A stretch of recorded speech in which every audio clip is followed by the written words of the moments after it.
স্বামী স্ত্রী দুইজনের ভিতরে মিল মোহাব্বত এমন থাকতে হবে, একজন আর একজনের রুচি সম্পর্কে বুঝতে হবে, একজন আর একজনকে বুঝা শিখতে হবে। স্ত্রী যদি রাগ করেন, আল্লাহর নবী বলেন স্বামী পক্ষ তুমি আস্তে ঠান্ডা হয়ে যাও। যখন তোমার বিবির রাগটা কমবে তখন তুমি এই কথাটার মাধ্যমে তারে যুক্তি দিয়ে বুঝাইও, তখন বুঝবো। স্বামী যদি রাগ হয়ে যায়, আল্লাহর নবী বলেন আমার উম্মতের নারীরা রে তোমরা ঠান্ডা থাকো, তোমরা জবাব দিও। এক পক্ষ রেগে যায় আর এক পক্ষ থামিয়া যাও, আরেক পক্ষ রেগে গেল এক পক্ষ থামিয়া যাও, তাহলে ঝগড়া হবে না। তোমরা স্বামী স্ত্রী দুইজন যখন একসাথে ঝগড়া লেগে যাও, তখন শয়তানে কিন্তু বলিয়াছিল, মনে আছে নাকি, আল্লাহ আমি আজকে জান্নাত থেকে যে আদম জাতির জন্য বাহির হইলাম, আমি দেখিয়া চারবো ওরা কেমনে জান্নাতে ঢুকে। রে উম্মত, তোমরা জানিয়া রাখবা, তোমরা স্বামী স্ত্রী দুইজন যখন একসাথে শুয়া আরামে কথাবার্তা বলতে থাকো, শয়তান খুশি না, শয়তান খুব নারাজ হয়। সুমাইয়া টিভি, সুস্থ সংস্কৃতির প্রত্যাশায় আপনাদের পাশে।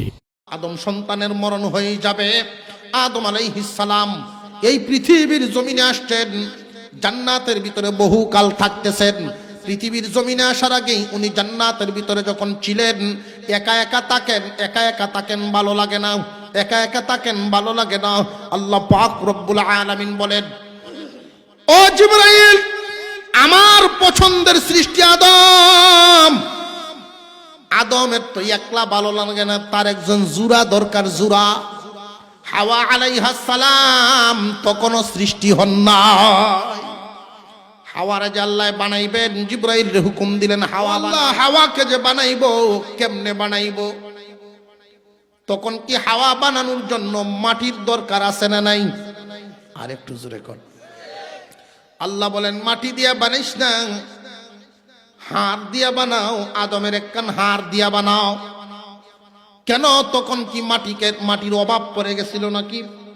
মাটির তো অভাব পড়ে নাই, তাহলে মাটি দিয়া বানানোর হুকুম কেন দেওয়া হয় নাই?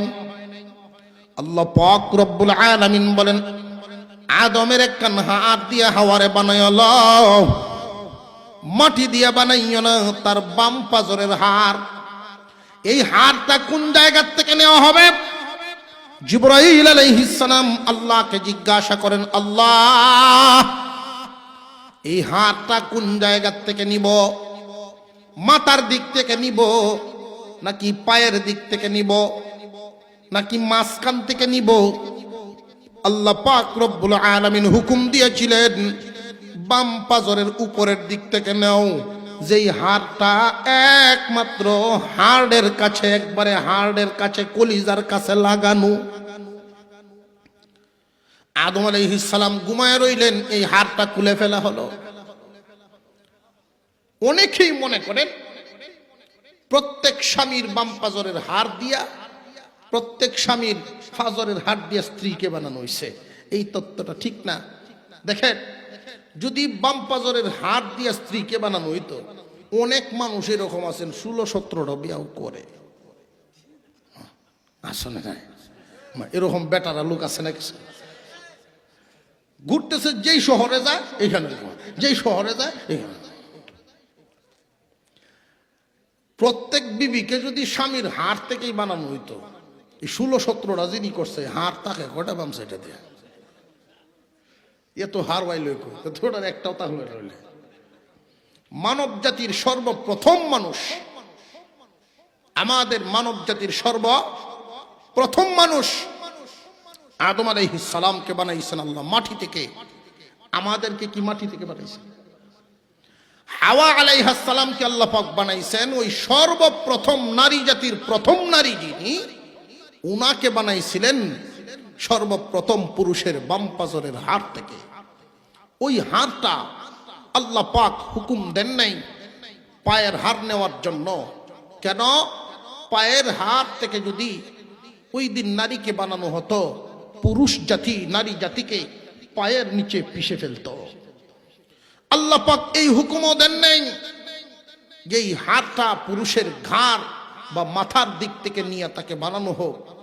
যদি ওই হুকুম দিতেন, এখনই যে গতি জোরে কর। এখনই যে গতি, মাথা তুইটে বয়ে তাহলে লামা নিয়ে গেল না। এমনি তো প্রধানমন্ত্রী, বিরোধী দল, এরপরে স্পিকার, আর গড় তো আছে। জোরে কর। কেউ কিছু কয় না, কেউ কিছু কয় না, বয়ে বাড়ির যাইমু কেমনে। আল্লাহ পাক বানাইছেন হাড়ের কাছের হাড় দিয়া, কলজার কাছের হাড় দিয়া। মাওলার সৃষ্টির কৌশলটা আপনাদেরকে আমি বলতেছি, খুব ভালো করে বুঝবেন। মহান মাওলাই করিম হাড়ের কাছের হাড় দিয়া নারী জাতি বানাইছেন। এই জন্য দেখবেন পুরুষ আর নারীর মধ্যে একটা টান,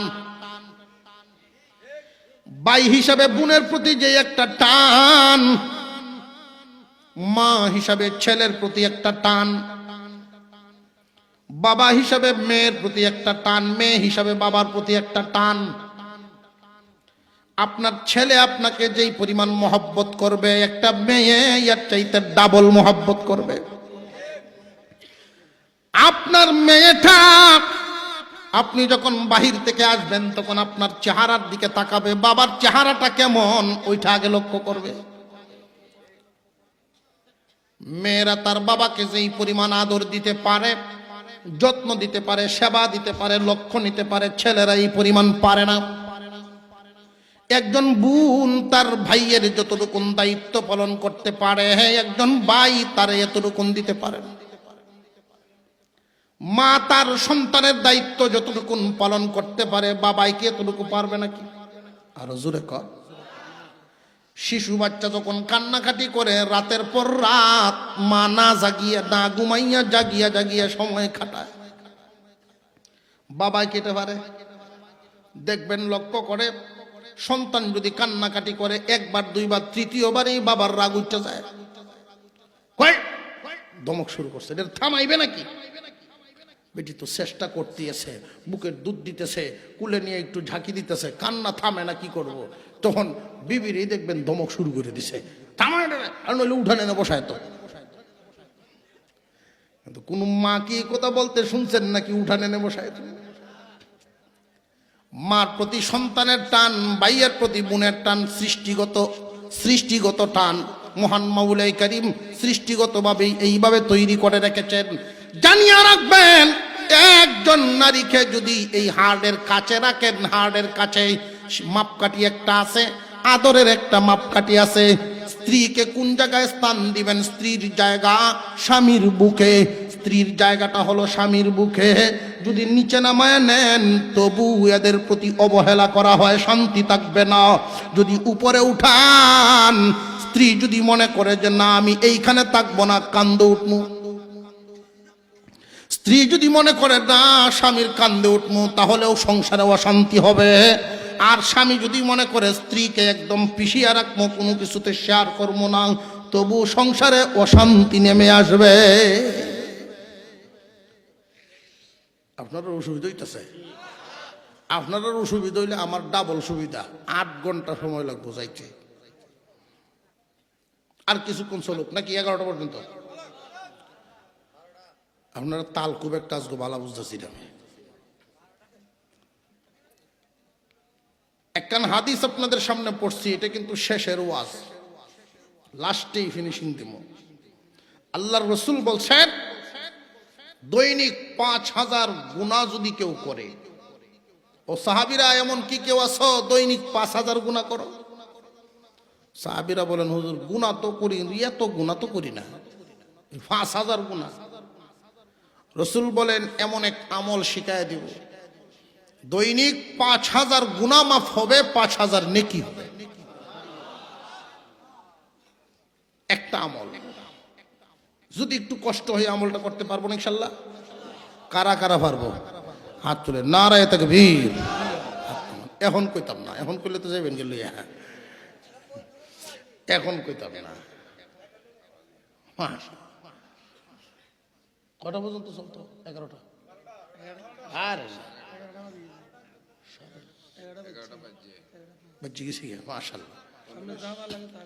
হযরত ওমর ফারুক রাদিয়াল্লাহু আনহু খুব ঠান্ডা মেজাজের লোক না? হযরত ওমর ঠান্ডা মেজাজের লোক। উনার বাড়ির পাশেই আরেক লোক বিবি তার উপরে খুব জুলুম করে, সাংঘাতিক জুলুম করে, এমন জুলুম ঘরে আসলে শান্তি নাই, খাইতে শান্তি নাই, বইতে শান্তি নাই, স্বপ্ন জাকি দিয়ে দিয়ে কথা কয়। তো একদিন বলতেছে, "এই, তুমি যে আমার সাথে এই আচরণ করো, আমি যদি হযরত উমরের কাছে গিয়ে বিচার দিই, তোমার অবস্থা কি হবে জানো? তোমার অবস্থা কি হবে তুমি জানো? গিয়া কও।"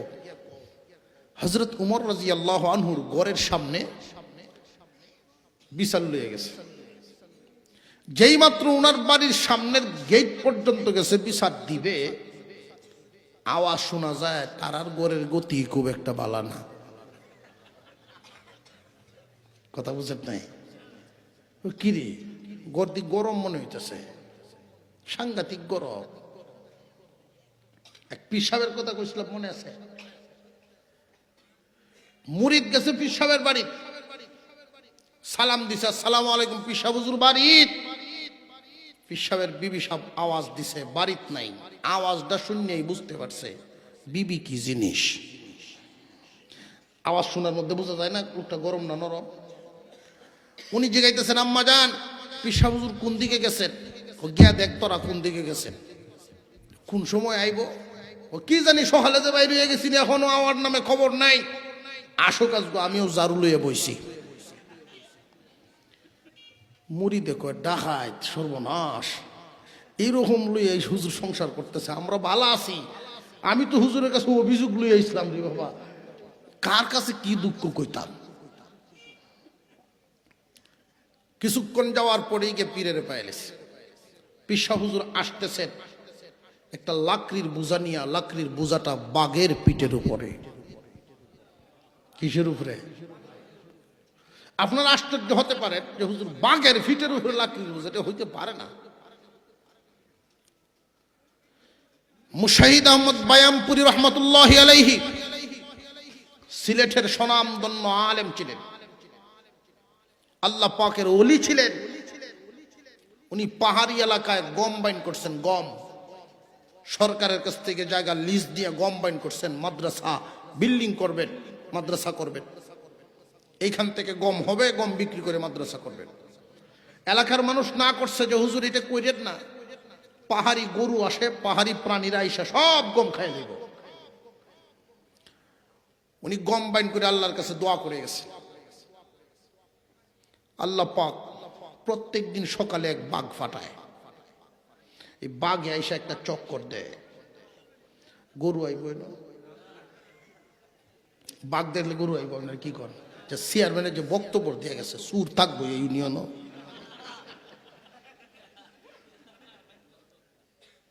চূড়ারা তো কোন বিভেদ বললাম রে, এই লোকরে চেয়ারম্যান বানায়। কিছু কিছু চেয়ারম্যান তো মোটামুটি সুরের সাথে একটা সুসম্পর্ক রাখকে তলে তলে চলে মোটামুটি ভাবে।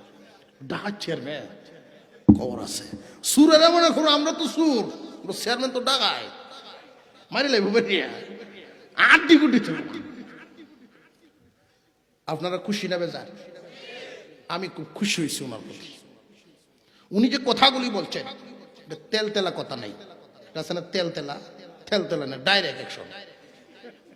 খুশি হইলেও নইলে সময় থাকতে ভালো হয়ে যাও, সোজা কথা। ভালো হইতে না আমার ইউনিয়ন ছেড়ে চলে যাও। এটা ছিল আমাদের পূর্বপুরুষদের যে মুমিন শাসকরা যারা ছিলেন, মুসলমানদের বীর বাহাদুর শাসক যারা ছিলেন, ওনাদের বক্তব্য ছিল এই কথাগুলো। ভালো থাকবা থাকো, ভালো থাকতে পারবা না তাহলে আমার চোখে ধরা পড়লে উপায় থাকবে না। যদি আমার হাত থেকে বাঁচতে চাও, দেশ ছেড়ে চলে যাও। ওনাদের বক্তব্য ছিল তা। আল্লাহ যেন এই কথা অনুযায়ী ওনাকে চলার তৌফিক দেন। দেখবেন 1 বছর লাগবে, সোনার শহর হয়ে যাবে। আর পারে না কোনটা? আমাদের দেশের নেতৃস্থানীয় লোক যারা, প্রশাসনের লোক যারা, ওনারা যদি ইচ্ছা করেন 1 বছর লাগবে, সোনার বাংলা হয়ে যাবে। কারণ এদেশের মানুষের সেন্টিমেন্ট এত কঠোর না, এত কড়া না। দেখছেন না, সামান্য এক আইন কালি ধরায়া দিলেই সব ঠিক হয়ে যায়, সব ঠিক হয়ে যায়। যদি দেখা গেছে পুলিশের কাগজ ধরা শুরু হয়েছে, গাড়ি দেখলে কাগজ ধরে না, পাগলের মতো উল্টে আইতেছে মোটরসাইকেল টাইনিয়ে, চিল্লাইতেছে, এই যাইস না, যাইস না। কি হয়েছে পিছনে কি হয়েছে? পুলিশ কারণ হয়েছে, কাগজ ধরতেছে, সংকেত দেয় না? বোঝা গেল যে খুব ভয় ভীতি এখনো আছে। আইন কানুন কিন্তু ঠিক হয়ে গেছে, বাস্তবায়ন নাই সমাজে, বাস্তবায়ন নাই। বাস্তবায়ন যদি হয়, করোনার টিকা, করোনা যখন আসছিল দেখছেন মসজিদে মুসল্লি কি পরিমাণ বাড়া মারছে, জায়গা হয় না, মসজিদ বাড়ানো লাগে। সভাপতি দোয়া চাইতেছে, হুজুর দোয়া করবেন মসজিদ বাড়ানো লাগে। আলহামদুলিল্লাহ মুসল্লি খুব বাড়তেছে, কয়েকদিন করে নাই, করোনার ঠেলায় আইছে।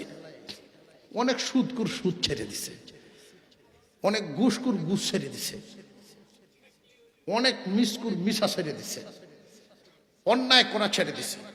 যদি দুই একটা বিচার জনসম্মুখে হয়, দুই একটা বিচার যদি জনসম্মুখে করা হয়, তখন দেখবেন বাপে পুত্রে ফোন করে কইবে, ও ভূত তুই ডাকা আসো শিখানো তার দেশ হইস না, তোর খারাপই অন্যায়, অন্যায় অত্যাচার তুই যা করস হেন তা এই ইউনিয়ন বক্সমা হুদাইস না।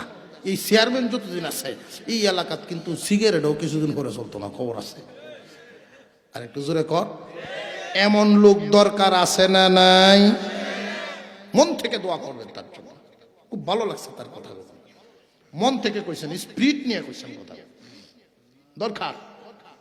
আর এরকম মানুষই তো আমরা যুগে যুগে চাই, কিন্তু ভাই না, মনের দুঃখ পাই না। আল্লাহ যেন ওনাকে সুস্থ হায়াত দান করেন, দোয়া করি, বলি আমিন। ওমর রাদিয়াল্লাহু আনহু ঠান্ডা না গরম, আল্লাহর কাছে পছন্দ ওনার আছে না নাই? এইরকম মানুষেরা যখন জনগণের জন্য দোয়া করে, যে জনগণের হক আদায় করে, জনকল্যাণমূলক কাজ করে, জনগণের কল্যাণ চায়, আল্লাহ বলেন শাসক তোমারও তো আমি চাই। সুবহানাল্লাহ বলেন না? এমন শাসকের দোয়া করলে দোয়াও কবুল হয়ে যায়। ওমর রাদিয়াল্লাহু তাআলা আনহুর কাছে চিঠি আসছে, খবর আসছে, একটা মিশর থেকে খবর আসছে। ইয়া আমিরাল মুমিনিন, মিশরের মানুষ একটা অন্ধকার প্রথা পরিচালনা করে আসছে, অন্ধকার যুগের একটা রীতিনীতি ওরা পালন করে। নীল নদের মধ্যে পানি নাই, নীল নদে পানি নাই, পানি এদের কিভাবে আমরা দিব, পানির ব্যবস্থা কি করা? এদের প্রথা হলো একটা মেয়েকে সুসজ্জিত করে নদীর তীরে নিয়ে এই নদীর নামে উৎসর্গ করা লাগে। এই প্রথা আমি আখ্যায় দিলাম। মুসলমানের গভর্নর ছিলেন আমর ইবনুল আস রাদিয়াল্লাহু তাআলা আনহু। মিশরের গভর্নর উনি থামায়া দিলেন, চিঠি লিখছেন তখন মুসলমানদের আমির উমর ফারুক রাদিয়াল্লাহু তাআলা আনহু। উমর এই চিঠি দেখা খুব রেগে গেলেন, আল্লাহর কাছে দোয়া করছেন, আল্লাহ সমাধানের রাস্তা দাও, সমাধান করার রাস্তা দাও। উনি দোয়া শেষ করে চিঠি, উল্টা চিঠি পাঠাইছেন সরাসরি নদীর কাছে, কোন মানুষের কাছে নয়, কোন ব্যক্তির কাছে নয়, সরাসরি নদীর কাছে। রে নীল নদ, তুই যদি মানুষের কল্যাণে সৃষ্টি হয়ে থাকিস, মানুষের কল্যাণে যদি আল্লাহ তোকে বানায় থাকেন, আমি মানুষের খলিফা, মুসলমানদের খলিফা, আল্লাহর নবীর সাহাবী উমর, হুকুম দিতেছি আমার চিঠি পাওয়ার সাথে সাথে যেন তোমার বুকে পানি প্রবাহিত হয়। চিঠি মিশরে গিয়ে পৌঁছে গেল। মিশরের মানুষ চিঠি দেখে হাসাহাসি শুরু করছে। মুসলমানদের খলিফা বুঝি এত বুকা, নদীর কাছে চিঠি লিখছে, কোন ব্যক্তির কাছে লিখে নাই, কোন ব্যক্তির কাছে লিখে নাই, সরাসরি নদীর কাছে। একজন মানুষ যদি পুরাপুরি আল্লাহওয়ালা হয়ে যায়, তার চোখ আল্লাহর পছন্দের চোখ হয়ে যায়, তার মুখ আল্লাহর পছন্দের মুখ হয়ে যায়, তার হাতগুলো আল্লাহর পছন্দের হাত হয়ে যায়। এই মানুষটা যখন কোনো দোয়া করেন, আল্লাহ পাকই দোয়া কবুল করিয়া নেন। এই মানুষ যদি কোনো কথা বলেন, এই কথাটা পরিপূর্ণতায় পৌঁছায়া দেওয়া আল্লাহর কাজ। হযরত উমরের চিঠি দেখা মিশরের মানুষ হাসে, কিন্তু আল্লাহর নবী সাহাবী আমর ইবনুল আস মুসলমানের গভর্নর তিনি হাসেন না, কারণ উনি তো জানেন উমর কি জিনিস। ওমর কি জিনিস উনি তো জানেন। আল্লাহর নবী বলেছিলেন, লাউ খানা বাদি নবিয়্যান লাখানা ওমর, আমার পরে যদি আল্লাহ কাউকে নবী বানাতেন তো উমরকে বানাতেন। আর একটু জোরে কন্যা সুবহানাল্লাহ। চিঠিটা মাত্র নীল নদের তীরে নিয়ে ফেলছেন, ফালতে দেরি, নীল নদের মধ্যে পানি প্রবাহিত হওয়া শুরু হইতে দেরি নাই। এইরকম যদি শাসক হয়, মানুষের কল্যাণে কাজ করে, নিজের কোনো স্বার্থ নাই, মানুষের কল্যাণে কাজ করবে, নিজের কোনো ব্যক্তিত্বের প্রয়োজন নাই, তখন এই মানুষটাকে আল্লাহ এতটা পছন্দ করেন, উনিও জাতির জন্য দোয়া করলে এই দোয়া কবুল হয়ে যায়। মুসলমান ইমানদার ভাইয়েরা আমার, আমাদের কপাল আজকে এমন পর্যায়ে পৌঁছে গেল, অনেক মানুষ নেতৃত্বের চেয়ারে বসে তখন আল্লাহ পাকের হুকুম পালন করা ভুলে যায়, ব্যস্ততার দুহায় দেখায়। কিয়ামতের কঠিন ময়দানে একদল মানুষ আল্লাহর সামনে যাবে বেনামাজি। আল্লাহ পাক রব্বুল আলামিন বলবেন, বান্দা নামাজ কেন পড়লি না, কারণটা কি? ওই বেনামাজি মানুষগুলো আল্লাহর কাছে দুহাই দিবে, আল্লাহ আমি একটা পদের অধিকারী ছিলাম, আমি ইউনিয়নের মেম্বার ছিলাম, জনগণের প্রয়োজন মিটাতে মিটাতে অবসর পাইছি না, এই জন্য আমি কাজও করতে পারছি না। আল্লাহ পাক ওই দিন সুলাইমান আলাইহিস সালামকে দেখায়া বলবেন, তাকায়া দেখ, আমার সুলাইমান পুরা একটা রাজ্যের দায়িত্ব পালন করেছে, পুরা পৃথিবীর দায়িত্ব তার হাতে আমি উঠায়া দিলাম, এরপরেও কোনদিন আমাকে সেজদা দিতে ভুল করে না। আল্লাহ পাক রব্বুল আলামিন নামাজের মাধ্যমে বান্দার প্রতি এতটাই খুশি হয়ে যান, বান্দার প্রতি আল্লাহ এতটা খুশি হয়ে যান, সেজদার মাধ্যমে ইবলিস বলিয়াছিল, মনে আছে নি, আমার দেওয়া জায়গার উপরে সেজদা দিবে তোমার বান্দারা। না না, আমার বান্দা যখন সেজদা দেয়, আমার বান্দা যখন সেজদা দিবে, তখন আমার কুদরতি পাগুলো তার কপালের নিচে দরিয়া দিব। একজন মানুষ যখন আল্লাহকে সেজদা দিবে, আল্লাহ পাক রব্বুল আলামিন এতটাই খুশি হয়ে যাবেন, কিয়ামতের কঠিন ময়দানে মানুষকে যখন বলা হবে, রে তোমরা নামাজ কেন পড়ো নাই? অনেক মানুষ বলবে, নামাজ পড়ছিলাম, যদি পড়িয়া থাকো, আমি আল্লাহকে যদি আল্লাহ বলিয়া মানিয়া থাকো, তাহলে আজকে আমাকে সেজদা দাও।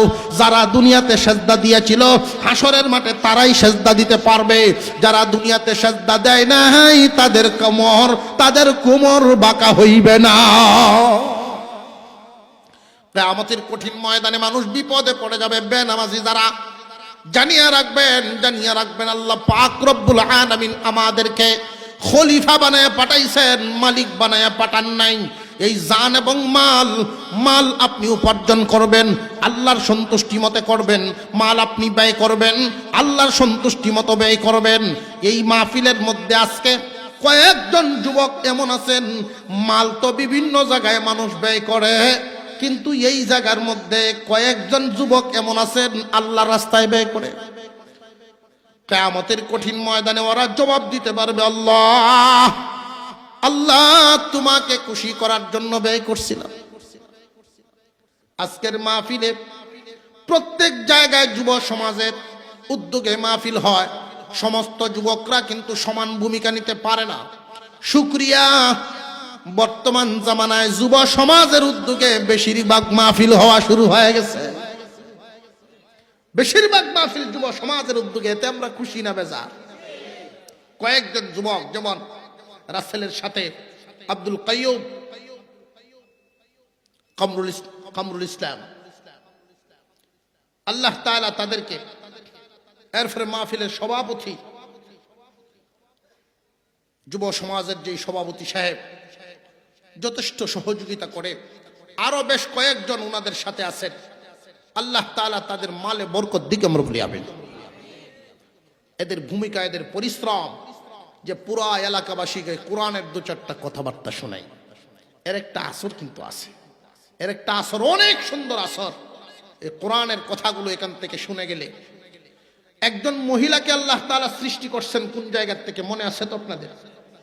নারীকে একবারে নিম্নেও রাখা যাবে না, একবারে উপরে উঠানো যাবে না, মধ্যম পন্থায়। আল্লাহর রাসূল মধ্যম পন্থাটা শিখাইয়া দিচ্ছেন। এই মধ্যম পন্থাটাই আপনাদেরকে আমি বলবো, এটা একটা মাসআলা। সাংসারিক কাজকর্ম করতে গিয়া একজন নারী যেন তার হাতে সকল দায়িত্ব উঠায় না নেয়। সংসারের দায়িত্ব থাকবে পুরুষের উপরে, সিদ্ধান্ত নিবেন কে? আরো জোরে। যেই সংসারের সিদ্ধান্তের মালিক হয়ে যায় কোনো একজন নারী, এই সংসার দিনদারির উপরে থাকতে পারবে না। পরিপূর্ণ শান্তি, পরিপূর্ণ আরামায়েশ এই সংসারে আসবে না। সিদ্ধান্তের দায়িত্ব থাকবে পুরুষের উপরে, পরামর্শ দেওয়ার অধিকার থাকবে নারী। যদি কোনো পুরুষের নারীকে পরামর্শ দেওয়ার অধিকার না দেয়, বোঝা গেল তার বুকে রাখে নাই, পায়ে নামায়া নিছে, নিচে নামায়া নিছে। পরামর্শ দেওয়ার মতো যোগ্যতা যেন তার থাকে, এই সুযোগ তার জন্য রাখতে হবে। আল্লাহর পয়গম্বর বলেন, আমার উম্মতেরা রে, তোমরা তোমাদের পারিবারিক কাজকর্মের বেলায় বিবির সাথে পরামর্শ করো, বিবির সাথে পরামর্শ করো, সিদ্ধান্ত নিবা তুমি। পরামর্শ নেওয়া সুন্নাত, বিবির পরামর্শ নেওয়া কি? আরো জোরে কর। কিন্তু তার কথায় চলন সুন্নত না। আমরা সমাজে এমন অবস্থা, যদি বিবিরে মূল্যায়ন না করে, একদম করে না, এটাও অন্যায়। বিবিরে মূল্যায়ন করতে করতে একবারে আমির সাহেব বানায় নেই, ওইটাও অন্যায়। বাজারের মধ্যে দেখবেন আটে বিবি সাহেব সামনে দিয়ে যাইতেছে, আর পিছন দেয়া ব্যাগ লয়ে লয়ে ঘুরতেছে, বোঝা যায় মামুর। আমির সাহেব সামনে দিয়ে মামুর হিসেবে ঘুরতেছে। কোনো একটা কাপড় দেখতে গেলে সে যদি পছন্দ করে, হ্যাঁ এটা তো আমার পছন্দ হয়েছে, দেখা যায় হ্যাঁ তোমার চোখটি এরকম, তোমার চোখটি এরকম পছন্দ হইব। বেটার সব পছন্দ মাটি হয়ে গেছে, সব পছন্দ মাটি হয়ে গেছে, শেষ, এক উদানে পরিষ্কার। এরকম হইলেও চলবে না। মহিলাকে মূল্যায়ন করতে হবে, জেনে রাখবেন। ওমর ফারুক রাদিয়াল্লাহু আনহুর বাড়ির সামনে বিচার লয়ে গেছে, মনে আসেনি? বুঝলাম যে ওই লোকটা গিয়া বিচার কি দিব, ঘরের ভিতরে মোটামুটি একটু আওয়াজ গরম গরম শোনা যায়। এই লোকটায় মনে করতেছেন, হাইরে আমরা নাই এত গরম মানুষ মনে করি ওমর। উনি যখন বাহির হয়ে আসতেছেন, ফিরে চলে আসতেছেন, হযরত ওমর ডাক দিছেন, ভাই তুমি কেন আসছিলে আমার কাছে, একটু বইলা যাও শুনি। হুজুর বলতে হবে না, আমি উত্তর পেয়ে গেছি। কি পেয়ে গেছ? না হুজুর বলতে হবে না, আমি ভালোই আছি। কি আছে কয়টা কও শুনি। কয় না হুজুর আমি ভালো আছি, আপনার থেকে ভালো আছি। আমার থেকে কি ভালো আছো শুনি, ক। আমি আসছিলাম এক বিচার লইয়া, কিন্তু বিচার কার কাছে দিমু? আমার চাইতে আপনার হালত আরো খারাপ। মুসলমান ইমানদার ভাইরা আমার, উমর রাদিয়াল্লাহু তাআলা আনহু বলেন, তুমি বসো আমার কাছে। হুজুর আপনি না খুব গরম মানুষ, আল্লাহর নবী বলছেন শয়তানেও আপনারা দেখলে ভয় পায়। আর হুজুর এখন ঠিক না বেটে? হযরত উমর তো এমন রাগী মানুষ, শয়তানেও ভয় পাইতো, জালিমেরা ভয় পাইতো। শয়তান, হযরত উমর যেই রাস্তা দিয়া যাইতেন, শয়তানে কান দিয়া যাইতেন না, গুরান দিয়া যাইত। ইয়া আমিরাল মুমিনিন, হালতে বোঝা যায় আপনি তো কোনো শাসন করেন না, তারে সার দিয়ে দিলেন, ছাইড়ে দিলেন, কথার কোনো জবাবই দিলেন না। হযরত উমর বলতেছিলেন, খুব ভালো করে বুঝেন, লক্ষ্য করে বুঝেন কথাগুলো, এটা বুঝার কথা। রে আমার সাথী ভাই, বসো, তোমাকে আমি দু চারটা কথা বলিয়া দেই, সংসার জীবনের কথা। স্বামী স্ত্রী মিলে সংসার করতে হবে। জান্নাতের ভিতরে আদম একা আরাম পায় নাই, একা শান্তি পায় নাই। শান্তির জীবনের জন্যই মহান আল্লাহ হাওয়া বানাইছে।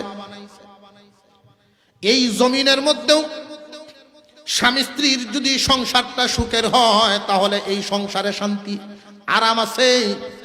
স্বামী স্ত্রীর সংসারটা যদি নিয়ম নীতির ভিতরে চলে, নবীর তরিকায় চলে, এই সংসারটা একজন আর একজনকে যদি ছাড় দেওয়ার মতো গুণাবলী এদের মধ্যে থাকে, তাহলে এই সংসারের মানুষগুলো আরামায়েশে থাকতে পারবে। হযরত উমর বলেন, রে আমার সাথী ভাই, বসো দেখি তোমার সাথে আমি দু চারটা কথা বলি। আমারে তোমরা চোরা মনে করো, ইচ্ছা করলে আমি যদি একটা থাপড় দেই তাহলেই তো বিবি অর্ধ মরা হয়ে যায়, কিন্তু আমি কেন হাত উঠাই না, মুখের কথাটাও বলি না, আমি সার দিয়া দিলাম। কেন জানো নি? এই বিবি আমার বাড়িতে আসছে, এই বিবি আমার সাথে সুসম্পর্ক করছে, বিবাহ বন্ধনে আবদ্ধ হইছে একটা শব্দের মাধ্যমে, কবুল। জোরে কর। কবুল শব্দটার মাধ্যমে আমার সাথে সংসার জীবন শুরু করছে। এই যে কবুল বলছিল, আমাকে পাওয়ার জন্য কবুল শব্দটা বলিয়া এই নারী তার স্বাধীন চলাটা বাদ দিয়ে দিছে। কবুল শব্দের মাধ্যমে আমাকে পাওয়ার জন্য যেই গড়ে বড় হইছে, এই গড়টার মায়া দয়া ছাইড়ে দিছে। আমাকে পাওয়ার জন্য কবুল বলার মাধ্যমে ভাই বোন আত্মীয় স্বজন সব ছাইড়ে দিছে।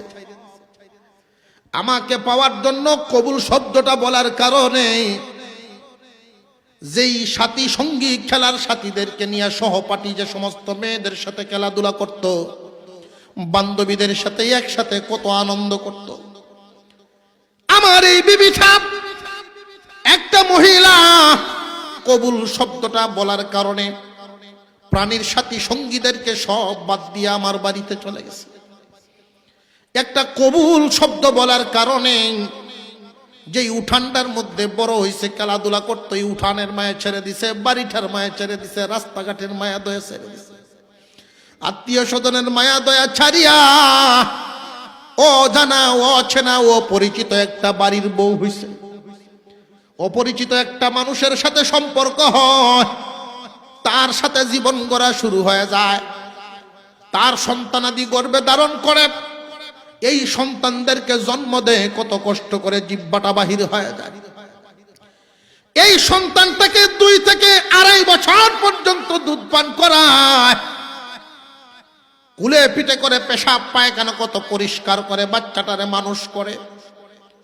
এই একটা কবুল বলার কারণে সারাটা দিন কত কষ্ট করে তোমার সংসারটারে গুছায় রাখার জন্য তুমি হাওড় থেকে দানগুলো আনিয়া বাড়িতে ফেলায়া দাও। এই দানগুলো মুরগি হাঁস খাইতে পারে না, এগুলোর থেকে গুছায়া তোমার সংসার গড়ার জন্য খুব সুন্দরভাবে দিনকে রাত বানায়া, রাতকে দিন বানায়া সিদ্ধ দেয়। এই দানগুলো মেহনত করিয়া রোদের মধ্যে শুকায়া তোমার সাথে দিয়া দেয়, তুমি মেশিন থেকে কোটায় আইনা দিলা। এই দানগুলোর কুড়াটি আলাদা করে গরুরে খাওয়াইব, নষ্ট করে না। একটা কবুল বলার কারণে সুখ শান্তি আরামায়েশ বাদ দিয়া তোমাকে একটু সুখ শান্তি দেওয়ার জন্য সারা বছরের সংসার যেন চলে, মানুষটি যেন কষ্ট না করে, একটা মহিলা কি পরিমাণ দায়িত্ব কাদের উপরে উঠায় দেয়। আমরা এখানে যারা আছি, আমরা প্রত্যেকেই কোনো না কোনো মায়ের সন্তান। একজন মা তার পরিবারটারে কিভাবে ধরেন, পরিবারটার দায়িত্ব কাদের উপরে কেমনে উঠায় নেন, লক্ষ্য করে দেখবেন। সংসারটা তো শুধু একজন পুরুষে চালাইতে পারে না, একজন মহিলার ভূমিকার দরকার আছে না নাই? এই মহিলাটা কি পরিমাণ কষ্ট করে, লক্ষ্য করে দেখবেন। সংসারের জন্য বাজার করে আনছেন, পরিবারের সদস্যরা খাবে, বড় একটা মাছ কিনে আনছেন, আপনি তো শুধু পয়সাগুলো নিয়ে বাজার থেকে মাছটা কিনে এনে বাড়িতে পৌঁছায়া দিছেন, বাকি দায়িত্ব মহিলার। এই মহিলাটা কষ্ট করে এত বড় মাছটা কাটলো, কাইটা সে নিজের হাতে ধুইল, ঠান্ডা পানি শীতের মধ্যে নিজে ধুইয়া। মন মতো পাক শাক হইতে হবে, চিন্তা তাকে যদি লবণ মরিচ একটু বেশ কম হয় তাহলে খাইতে ওরা মজা পাবে না। কতটুকুন চাপ নিয়ে রান্না বান্না করে কমপ্লিট করে সে কিন্তু আগে নিজে একা খাইতে বসে না, তোমাদেরকে আগে খাওয়ায়। একটু কবুল বলিয়া এই বাড়িতে আসছে, একটা শব্দের মাধ্যমে এই যে নারী সব ছেড়ে দিয়া নিজের মনে চায় খাওয়ার জন্য, কিন্তু মন চাওয়াটা বাদ দিয়া দেয়। তোমার আগে খাওয়াইয়া তোমার রুচি মতো খাওয়াইলো, তোমার সন্তানদেরকে খাওয়াইলো। এর মধ্যে যদি তোমার কোনো আত্মীয় স্বজন দুই একজন এসে পৌঁছে যায়, বন্ধু বান্ধব, তাদেরকেও খানা খাওয়ায়। যদি কপালে থাকে এক টুকরা খাবে, না হয় শুধু জুল দিয়া বা লবণ মরিচ দিয়ে পেট ভরে খানা খায়া নেয়, মনে একটু দুঃখ নাই। এখন যদি তুমিও তার সাথে খারাপ আচরণ করো, এই মানুষটা যাইব কই? সে যদি তোমার সাথে একটু কথাবার্তায় আচার আচরণে এক দুই মিনিট যদি তার আচার আচরণ তুমি বাদ দিতে না পারো, ও আমার সাথী ভাই বসো, শুনিয়া যাও। তোমার বিবির ব্যাপারে মনে হয় নালিশ দিতে আইছিলা। আল্লাহর বান্দা উপরের দিকে তাকাইছে, চোখ দিয়ে গড়গড় করে পানি পড়া শুরু হয়েছে। হুজুর, এইভাবে তো চিন্তা ভাবনা কোনোদিন করি নাই। এই সংসারটা মনে করি আমি চালাইতেছি, কিন্তু আসলে তো নয়। শুধু আমি একা চালাই না, আমার বিবির অনেক ভূমিকা আছে। স্বামী স্ত্রী দুইজনের ভিতরে মিল মোহাব্বত এমন থাকতে হবে, একজন আর একজনের রুচি সম্পর্কে বুঝতে হবে, একজন আর একজনকে বুঝা শিখতে হবে। স্ত্রী যদি রাগ করেন, আল্লাহর নবী বলেন স্বামী পক্ষ তুমি আস্তে ঠান্ডা হয়ে যাও। যখন তোমার বিবির রাগটা কমবে, তখন তুমি এই কথাটার মাধ্যমে তারে যুক্তি দিয়ে বুঝাইও, তখন বুঝবো। স্বামী যদি রাগ হয়ে যায়, আল্লাহর নবী বলেন আমার উম্মতের নারীরা রে, তোমরা ঠান্ডা থাকো, তোমরা জবাব দিও। এক পক্ষ রেগে যায়, আরেক পক্ষ থামিয়া যাও। আরেক পক্ষ রেগে গেল, এক পক্ষ থামিয়া যাও, তাহলে ঝগড়া হবে না। তোমরা স্বামী স্ত্রী দুইজন যখন একসাথে ঝগড়া লেগে যাও, তখন শয়তানে কিন্তু বলিয়াছিল, মনে আছে নাকি? আল্লাহ, আমি আজকে জান্নাত থেকে যে আদম জাতির জন্য বাহির হইলাম, আমি দেখিয়া ছাড়বো ওরা কেমনে জান্নাতে ঢুকে। রে উম্মত, তোমরা জানিয়া রাখবা, তোমরা স্বামী স্ত্রী দুইজন যখন একসাথে শুয়া আরামে কথাবার্তা বলতে থাকো, শয়তান খুশি না, শয়তান খুব নারাজ হয়। শয়তানে চায় না আদম জাতির মধ্যে আনন্দ ফুর্তি থাকুক, আদম জাতির মধ্যে মিল মোহাব্বত থাকুক, স্বামী স্ত্রীর ভিতরে মিল থাকুক। শয়তানে চায় না দুইজনের ভিতরে যখন ঝগড়া শুরু হয়, দুজনকে উত্তেজিত করা হলো শয়তানের কাজ। শয়তানের কাছে একটা ঘন্টির মতো থাকে, এই ঘন্টির মধ্যে আওয়াজ দেয়, এই আওয়াজটাই মুমিন মুসলমানের কানের মধ্যে লাগে। এটা বুঝতে যদিও পারা যায় না, কিন্তু অনুভব করিয়া নিবেন। বিবি স্বামী দুইজন যখন ঝগড়া লাগেন, শয়তানে আপনাদেরকে আরো উত্তেজিত করতে থাকবে। উত্তেজিত করিয়া করিয়া যদি মাথা গরম করাইয়া তালাক দেওয়াইতে পারে, তাহলে আদম সন্তানকে মহা বিপদে ফেলাইতে পারে। তালাকটা যদি দেওয়াইতে পারে, তোমাকে জানিয়া রাখবা মুসলমান, আল্লাহর পয়গম্বর বলেন জমিনে, আসমানের নিচে, জমিনের উপরে যে নাকি তালাক দেয় এবং যারে দেয়, যে তালাক দেয় এবং যারে তালাক দিল, এর চাইতে নিকৃষ্ট মানুষ জমিনের উপরে না। যে তালাক দিবে এবং যাকে দেওয়া হবে, জমিনের উপরে এর চাইতে নিকৃষ্ট মানুষ আর নাই। আপনারা মনে করতে পারেন যে তালাক দিল আল্লাহর নবী তারে নিকৃষ্ট বলেন, যুক্তি লয়। কিন্তু যারে দিল ওই নারী কি করলো, তারে নিকৃষ্ট আল্লাহর নবী কেন বললেন?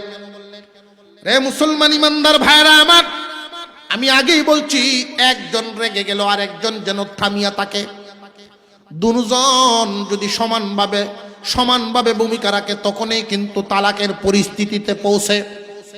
শুধু এক পক্ষ তালাক দেওয়ার ক্ষেত্রে পুরুষের শুধু ভূমিকা নয়, নারীরও ভূমিকা আছে না নাই? আরো জোরে কর, আর একটু জোরে কর। একবার গণ বিয়া করে। উকিলও এক জাতের আছে, উকিল, গটক। আপনার এলাকাত কি কর? উকিল, অ্যাডভোকেট হইল। এরা দেখবেন এদের একটা কৌশল আছে। কয়েকটা ছেলে মেয়ের ছবি রাখবো সাথে, মেয়ে ফোক করে নিয়ে দেখাইব, রাজপুত্র, জোরে কর, রাজপুত্র। জমি যদি 1-2 খানি থাকে তাহলে বানায় লইব 10 খানির মালিক। কিছু কলা কৌশল আছে এদের কাছে। মেয়ে যদি শ্যামলা হয় উকিলে বানায় এলো কি রাজরানী। তো এই এক জাতের উকিলও আছে, তে বেড়া কইয়া রাখছে যে এক কাম করিস, তোরে আমি ঘন ঘন পয়সা পাতি দি মনে, আমি সপ্তাহে সপ্তাহে সার মো আর তুই গেলে আমার বিয়া করাইবে। সপ্তাহে সপ্তাহে বউ সারে ইয়াও কেমনে কেমনে গে মিলায় এলায় কাম হয়ে যায়। তো আর একদিন এক বাপের এক জি, মেয়েও দেখতে মাশাআল্লাহ সুন্দর, খুব চালাক চতুর। তো এই বেড়ার বাড়িতে গিয়ে প্রস্তাব দিতে বয়ে রয়েছে, অমুক অমুক গ্রামের অমুক ব্যবসায়ী, তার কাছে কি বিবাহ দিবেন? কই যে অমুক সকালে বিয়ে করার বিকালে সারে, দরকার ওই কাইটিয়া নদীর বাসায় দিব, এর কাছে বিয়ে দিতাম না। মেয়ে শুনে ফেলছে ঘর থেকে, শুনিয়া মেয়ে জবাব দিতেছে, যারা আকল নাই এরারে সহজে ছেড়ে দেওয়া যায়, সবারই কি ছেড়ে দিতে পারবো? মেয়ের বাপে কই বাবারি আমার মেয়ে দি মনে হয় রাজি রাজি লাগে, এমন কথা কি রাজি মনে হয় না? মেয়ে তো রাজি মনে হইতেছে। ওই গঠক শোনো, গিয়া কদিন তারিখ ঠিকঠাক করতো, বিয়া দিব। বিবাহ হয়ে গেছে। তো দুইজনের মধ্যে আলোচনা শুরু হয়েছে। মেয়েটা প্রথমেই জিগায়, আচ্ছা আপনি যে সারেন বউ যে তালাক দেন কারণটা কি, এত ঘন ঘন তালাক দেন কেন? কয় তুমি খবর ভাইলা কই? আমি খবর না ভাই কি আপনার কাছে বিয়ে আইছি। আচ্ছা খবর পাইলিস? ওরা আমার রাগ সহ্য করতে পারে না, ওরা আমার রাগটা বুঝতে পারে না। আচ্ছা তো আপনার যখন রাগ উঠে এটা আমি কেমনে বুঝবো? তুমি বুঝবা, তোমারে তো আমি তুমি তুমি করে ডাকবো, যখন আপনি কয়ে লেব তখন বুঝবো আমার রাগ উঠে গেছে। যখন আপনি করে ডাকবো তখন বুঝবো আমার আগের বাপটা নাই, রাগ উঠে গেছে। তো একদিন তরকারি রাঁধছে, লবণ একটু কম হয়ে গেছে, লবণ কম হয়েছে। বেড়া হাওড় থেকে কাজকর্ম করে আইসে বাড়িতে, খাওয়ার যখন বইছে দেখে লবণ দিছে না তরকারিতে, মাথাটা হয়েছে না নষ্ট। আপনার কি লবণ দিতে মনে নাই? যেই কইছে আপনার কি তরকারিতে লবণ দিতে মনে নাই, পেটি যে মায়া ঘুমাই লাইছে কয়ে যে দৌড় দিছে আরেক গরম। এখন তো লবণ দেওয়ার মানুষ নাই, এখন কই ভাইব লবণ নিজেই গেল খাইছে। হয়তো গরু আসেন বেটিকে আরো লুগায়। দূর থেকে কইতেছে আপনি আমারে যতক্ষণ আপনি কইবেন আমি কাছে যাইতে রাজি না, কারণ কোন কাম করেন তো ঠিক নাই। কয় রে তুই তো বিপদই বললাম। সংসার চলতেছে, কিছুদিন চলতেছে চলতেছে, সারার বাউ ফাইতেছে না। কাজে তো লাগুন লাগবে, বাউ চাউল তো লাগুন লাগবে।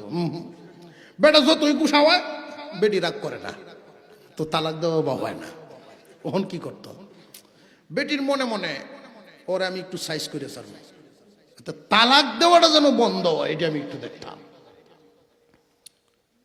লম্বা এক বাইম মাছ আছে একদিন বাজার থেকে, বাইম মাছ এনে দিছে, কিছু বাজি করবা, কিছু বেগুন দিয়ে পাকাইবা, আবার কিছু রাইন্দে রাখবা, লবণ শুধু লবণ ছাড়া হলুদ দিয়ে জাল দিয়ে হয়, পরে এক সময় পাকাইব। এটা কি করে, এখন তো আগে তো ফ্রিজ ছিল না, এই সিস্টেম ছিল, এখন নাই মনে হয়। এক এক এলাকায় এক একভাবে রাখে মহিলারা, এইভাবেও কিছু রাখবা। বেটা শিখাই দিছে কয়েক পদ্ধতি, কার্য গুছাইতেছে আর কি। কার্য যখন পায় না, বউ তো ছাড়তে পারতেছে না, 1 মাস হয়ে গেছে, তার মাথা কি ঠিক আছে? 15 দিন 20 দিন 1 মাস ছাড়তে পারতেছে না। আইসে হাওড় থেকে কাজকর্ম করে আইসে গেছে, রান্না হইছে? জি হইছে। বাজি করছিলা? জি করছি। দেও বাজি খায়। বেগুন দিয়ে রাঁধছিলা? হ্যাঁ রাঁধছি, নেও। এখন জিগা এটা নিকলা, যেটা শুধু জিগাইছেন জাল দেওয়া আছে? কয় আছে, নেন। কয় না লইতাম না, জিগাইছি তুই করছস নেই। এখন কি করব? কয় ফায়খানা আছে রে। কিছুক্ষণ আগে এই যে বিয়ে করে নতুন নতুন সারে, আর এক বিবির 2টা বাচ্চা তো হয়ে গেছে ছোট ছোট, এই বাচ্চাগুলো পায়খানা করছে ছোট, এটা ফেলতে পারছে না, একটা মাটির হানক দিয়ে একটার দিয়ে আরেকটা ডাকিয়ে দিছে, যেই খায়া গেলে ঘরে হালাই বলে কই পায়খানা ছেড়ে উদান মারছে, মারতে ঠেলা দিয়ে দিছে, এই যে আসেটের মধ্যে লাগলে লইয়া নন।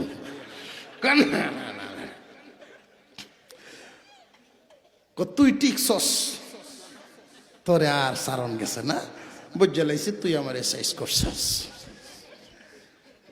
আল্লাহর রসুল বলেন, যারা একটু চড়া মেজাজের আমার উম্মতের নারীরা, তোমরা এদেরকে সাইজ করতে পারবা, তোমাদেরকে কৌশল শিখায় দেই। সুবহানাল্লাহ।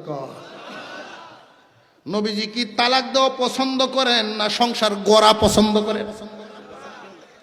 আল্লাহর পয়গম্বর বলেন, স্বামী স্ত্রীতে মিল মোহাব্বত যদি তোমাদের থাকে, একজন স্বামী আর একজন স্ত্রী দুইজন যদি খুব মহব্বতের আলোচনা করেন, একজন আর একজনের সাথে সামান্য কথাবার্তা বলতেছেন, আমোদ ফুর্তি করতেছেন, আল্লাহর কাছে এতটা ভালো লাগে, কারণ আদমকে খুশি করার জন্যই হাওয়াকে বানাইছেন আল্লাহ। সৃষ্টির দিকের শুরুর দিকের কথাগুলো আপনাদেরকে শোনানোর উদ্দেশ্য হলো এই। আল্লাহ নবী বলেন, স্বামী স্ত্রী দুইজন যদি একজন আর একজনের প্রতি সন্তুষ্ট থাকেন, একে অপরের সাথে আনন্দের সাথে কথা বলেন, মহান আল্লাহ এতটা খুশি হন, এই সময়টা নফল নামাজের সওয়াব এদের আমল নামায় দান করেন। বিবির সাথে কি ঝগড়া করুন না মিল মহব্বতে তাকন? স্বামী স্ত্রী দুইজনের মধ্যে মাঝে মাঝে একটু রং ঢঙ্গের আলোচনা করবেন, ছোট ছোট কৌতুক শোনাবেন, একটু হাসাবেন, একজন আর একজনের প্রতি মহব্বত কমবে না বাড়বে। স্বামী স্ত্রী দুইজনে একজন আর একজনের সম্মুখীন হইলে মুস্কি হাসি রাখবেন চেহারার মধ্যে। কিন্তু মুসলমানের অবস্থা হইল, বিবির সামনে গেলে মুখ বুতা করে রাখে, কিন্তু বাইরে গেলে টিভি হাসা হাসি আছে। আর জোরে কর, ভালো হয়ে যান, চেয়ারম্যান কয়ে গেছে কিন্তু ভালো হয়ে যান, উপায় নাই, যান ভালো হয়ে যান।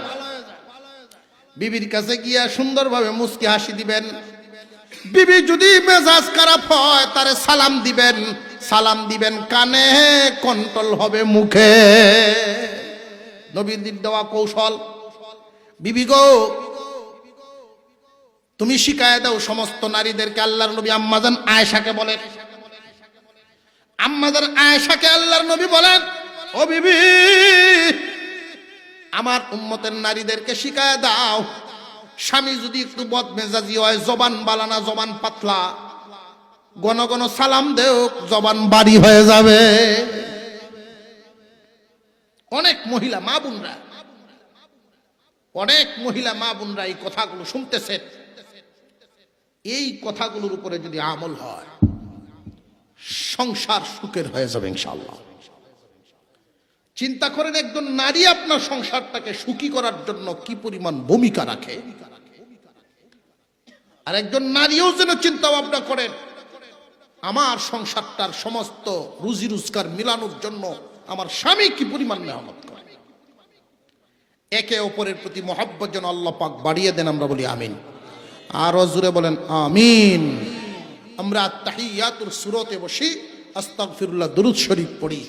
যেই কথাটা বলছিলাম নেকির ওয়াদা, মোটামুটি একটা, জি আমি যে কথাটা বলছিলাম ৫,০০০ নেকি হবে, ৫,০০০ নেকি হবে, ৫,০০০ গুনাহ মাফ হবে। আমল ১ মিনিটের একটা কথা বলে দিচ্ছি। ৫ ওয়াক্ত নামাজের পরে, ৫ ওয়াক্ত নামাজের পরে ৩৩ বার সুবহানাল্লাহ, ৩৩ বার আলহামদুলিল্লাহ, ৩৪ বার আল্লাহু আকবার। কয়বার? এই ১০০ বার পড়ার কারণে প্রতিবারে আল্লাহ তাআলা নেকি দিবেন এক এক শব্দে ১০টা।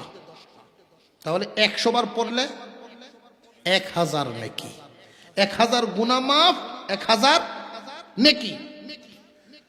প্রতি ওয়াক্তে ১,০০০, ৫ ওয়াক্তে ৫,০০০, ৫,০০০ নেকি হবে, ৫,০০০ গুনাহ মাফ হবে। আল্লাহ তাআলা যেন আমাদেরকে আমলের তৌফিক দান করেন, বলুন আমিন।